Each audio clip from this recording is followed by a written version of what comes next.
Alright, I'll admit it, I went to Guitar Center for strings and came home with something extra as well. So let's get it set up to play.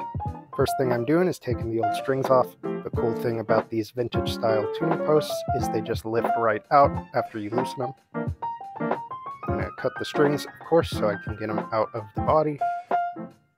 Just fishing them on out here. And here they are.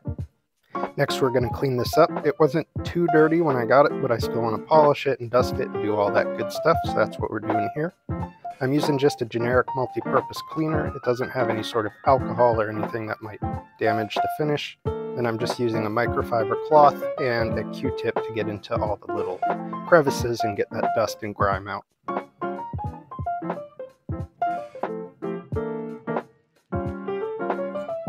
With that all done, I'm going to move to the neck and the frets. I'm going to be using this fret polishing tool I got. It's basically just a really fine grit sanding sponge. And then these fret guards.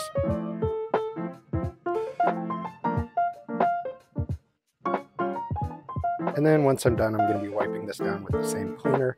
I'm not going to use any sort of lemon oil or anything because this is a maple neck and it's finished, so you don't want to wear away that. Next thing I'm going to do is just use a mechanical pencil and put some graphite in the nut slots. This is just going to help the strings move freely and hold tune better. Then I'm going to be stringing it up with my preference of strings here. For cutting the string length, I'm going about 2 post length past the post that I want to put it in.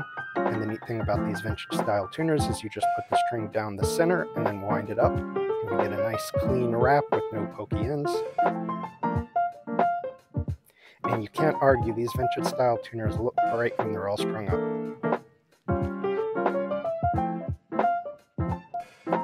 Next thing I'm doing is just getting a little bit of tension on these strings.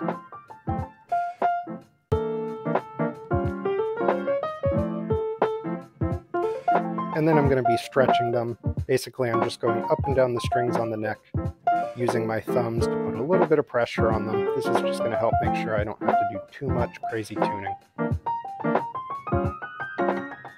And there we are.